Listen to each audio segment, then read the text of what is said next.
Hello everyone, good afternoon and जय हिंद। मैं विक्रम, आप सभी का स्वागत करता हूं Exampur defence warrior YouTube channel पे। कैसे आप सब लोग? बढ़िया।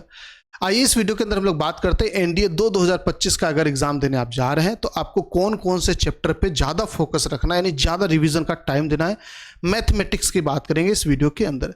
तो देखिए, मैथमेटिक्स को अगर छोटे मोटे पार्ट में डिवाइड करेंगे तो लगभग 35 टॉपिक आपके बनते हैं जो आपके एग्जाम में आते हैं, जो कि 11-12 के मैथ को कवर करते हैं।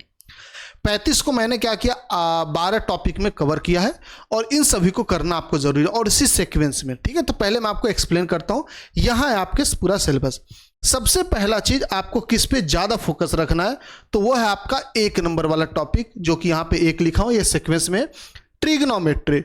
ट्रिग्नोमेट्री हो गया आपके पास height and distance, inverse trigonometry, properties of triangle. इस पे कमांड बना लेंगे। रिवीजन की बात करूं मैं वेटेज की बात नहीं कर रहा हूं, वरना कैलकुलस में पहले बोल देता, अलजेब्रा बोल देता, ऐसा नहीं। मैं इसलिए बोलना चाह रहा हूं क्योंकि यहां से क्वेश्चन आएगा और लास्ट टाइम में ये रिवीजन करने से फायदा होता, क्योंकि यहां पे फॉर्मूला का यूज है। तो इसलिए फॉर्मूला वाले को थोड़ा प्रेफरेंस पे रखना रिवीजन में। लास्ट टाइम आप जितना रिवीजन करके जाओगे फॉर्मूला, वो आपको उतना हेल्प करेगा। तो सबसे ज्यादा सबसे इंपॉर्टेंट आपका ट्रिग्नोमेट्री हो गया। जितने बच्चे ये वीडियो देख रहे हो, आप सभी लोग अपने कॉपी में फ्रंट पेज पे लिख लीजिएगा पहला टॉपिक ट्रिग्नोमेट्री, और इसको आपको 1-2 दिन के अंदर पूरा रिवीजन करना, कैसे भी करके। आप जहां भी पढ़े हो, जिससे पढ़ो, एक बार नोट्स रिवाइज करना और PYQ लगा लेना ट्रिग्नोमेट्री का। मैं आपको बता दूं, एनडीए का PYQ जितना आपकी हेल्प करेगा उतना कोई किताब, कोई टीचर नहीं कर सकता। आपको ये प्रेडिक्ट करने में, ये एक्सपेक्ट करने में कि क्वेश्चन कैसा आएगा एग्जाम में, ये आपको PYQ ही फीलिंग देगा। और बहुत ज्यादा चेंज होता तो भी PYQ के आसपास ही रहता है।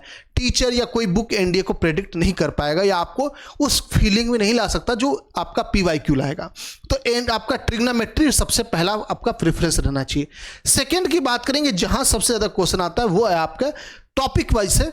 छोटा सा टॉपिक में सेकंड आपका, आई थिंक सेकंड कहाँ लिख दिया मैंने, हाँ ये रहा, मैट्रिसेस डिटर्मिनेंट। ये इसलिए रखा हूं क्योंकि बिल्कुल छोटा सा टॉपिक और नंबर ऑफ क्वेश्चन अच्छा खासा रख लेता है।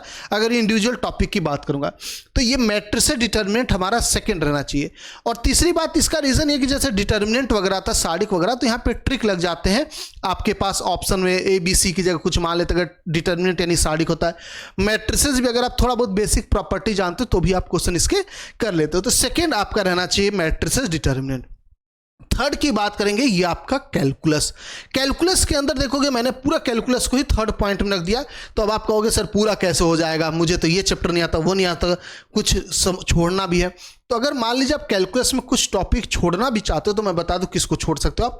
रियल फंक्शन, जहां पे डोमेन रेंज पूछता, अगर आपको नहीं आता कोई बात नहीं, क्योंकि इक्का दुक्का क्वेश्चन देखने को मिलता, नहीं आता अब उतना। दूसरा जो टॉपिक आप छोड़ सकते हैं, एरिया अंडर कर्व भी छोड़ सकते हैं। 1-2 क्वेश्चन यहां से आता है, मैं इस चीज को बोलूंगा, लेकिन बाकी के मुकाबले कम आता है। डिफरेंशियल इक्वेशन से 3 से 4 क्वेश्चन भी दिख जाते हैं, है ना। इंटीग्रेशन छोड़ नहीं सकते आप, डेरिवेटिव, एप्लीकेशन ऑफ डेरिवेटिव छोड़ नहीं सकते, लिमिट, कॉन्टिन्यूटी, डिफरेंशियबिलिटी छोड़ नहीं सकते। तो अगर कैलकुलस में देखोगे तो इन दोनों का वेटेज थोड़ा सा कम आता है बाकी के मुकाबले, तो आप इनको चाहो तो छोड़ दो। फिर भी अगर आपको लगे तो कॉन्टिन्यूटी, डिफरेंशियबिलिटी को भी स्किप कर सकते हैं, ठीक है।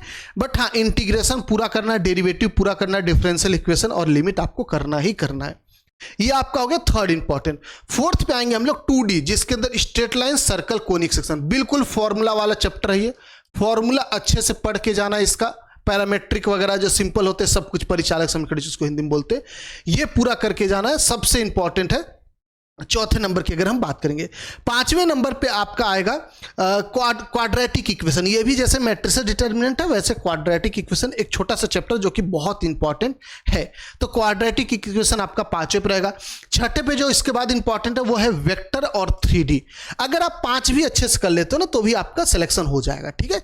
मैं आपको जो बताया सीक्वेंस, पहला, इसके बाद दूसरा, आपके पास तीसरा, चौथा आपका हो गया 2D और 5वां आपका हो गया क्वाड्रेटिक। अगर इतना भी कर लेते हो तो आपका सिलेक्शन हो जाएगा, सिलेक्शन वाली दिक्कत नहीं आएगी। तो अपने कॉपी में ये कर लीजिएगा कि ये मुझे जल्दी से जल्दी निपटाना है। 1 दिन के अंदर ट्रिग्नोमेट्री हो गया, 2 दिन के अंदर कैलकुलस हो गया, ऐसे 5-6 दिन का प्लान बना लीजिए आखिरी दिन तक का, और उसको उसी हिसाब से रिवीजन में रख लीजिएगा।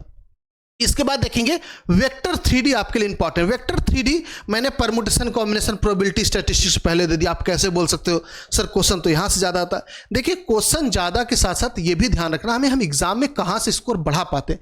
जैसे मैंने ट्रिग्नोमेट्री पहला रखा है इसलिए क्योंकि यहाँ फॉर्मूला है और यहां से स्कोर बढ़ते, ट्रिक वगैरह यहां पे लगते हैं, ठीक है। कैलकुलस हो गया, ये भी आपको अगर थोड़ा सा एक बार प्रैक्टिस कर लोगे तो कैलकुलस में हाथ बैठ जाता, फिर वो दिक्कत नहीं करता। मैट्रिक्स डिटरमिनेंट हो गया, बेसिक है, ट्रिक भी यहां पे लग जाता है और बेसिक प्रॉपर्टी से क्वेश्चन आ जाते हैं। ऐसे अगर आप देखोगे वेक्टर 3D ये ट्रिक वाले होते हैं, यहां पे खूब अच्छा खासा ट्रिक लगता है।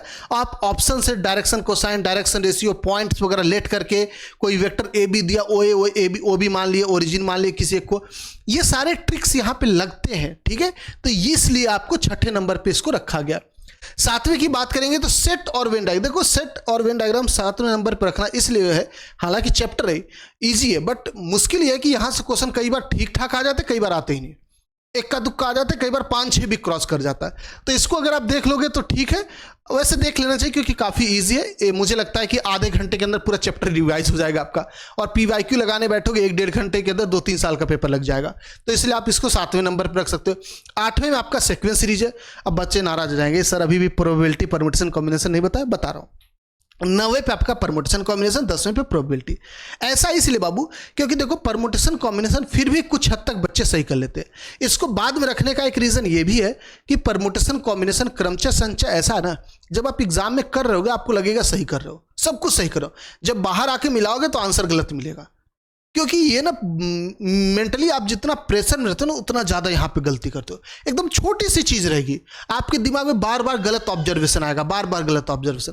तो ये निगेटिव मार्किंग वाले चैप्टर्स होते हैं, इनको आप बाद में अगर करोगे तो ही ज़्यादा फायदा रहता है।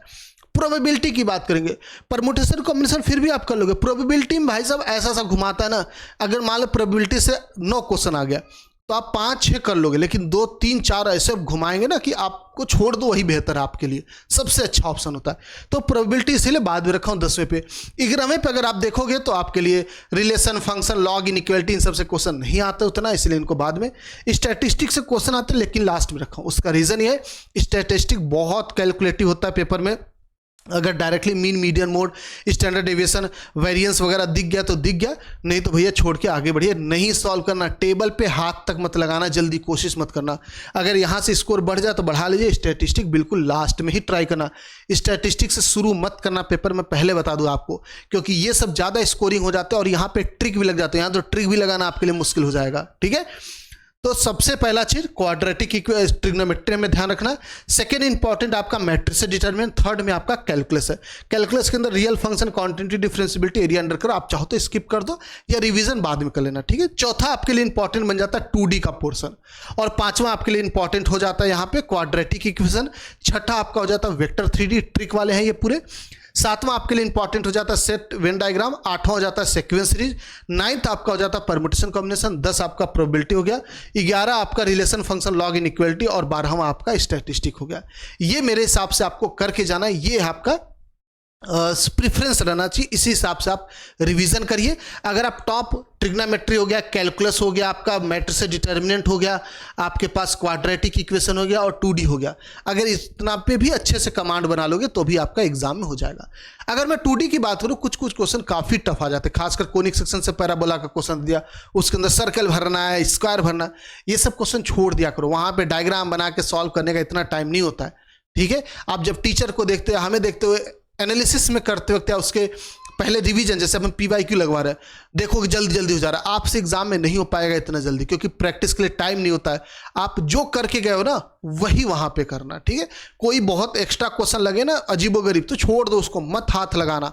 थोड़ा सा क्वेश्चन छोड़ने की हिम्मत रखा करो। जो बच्चे क्वेश्चन नहीं छोड़ पाते ना, जिनको लगता है सब कर लेंगे, उनका पेपर सबसे ज्यादा बेकार जाता है। ये नहीं करो कि सब छोड़ दो, लेकिन हाँ जिस क्वेश्चन में लगे ज़्यादा टाइम लग सकता है या बिल्कुल नया कॉन्सेप्ट क्वेश्चन आ गया, ये तो सुना ही नहीं था कभी मैं, उसको भैया छोड़ के आगे बढ़ो। बहुत क्वेश्चन होते हैं, 120 क्वेश्चन अगर आप पूरा पढ़ लोगे ना वही बहुत आपके एग्जाम के लिए। सच बताएं 120 तक लोग पहुंच ही नहीं पाते, फिर भी 100 क्वेश्चन तक आपका टारगेट रखना। 100 तक तो आपको टच ही करना, उसको तो उससे कम में काम नहीं चलेगा। और 100 क्वेश्चन पहुंचने के लिए 2.5 घंटे में आपको क्वेश्चन बीच में छोड़ने पड़ेंगे, और ये अच्छी बात होती है, कोई गलत बात नहीं होती, ठीक है। तो उम्मीद करते हैं आपको समझ में आ गया होगा। इसी हिसाब से आप अपना रिवीजन प्लान कर सकते हैं। हम भी आपके लिए रिवीजन PYQ पूरा करवा दिया हूं मैं एक बार, अब मैं आपके लिए एनसीईआरटी का क्वेश्चंस का कलेक्शन लेकर आ रहा हूं, ठीक है। एनसीईआरटी की अच्छे से प्रैक्टिस करेंगे हम सब लोग, जो कि पीवाईक्यू से लिंक्ड रहेगा, अब की बार एग्जाम में देखने को मिल सकता है। मिलते हैं आप सभी से क्लासेज में। जय हिंद, जय भारत, थैंक यू।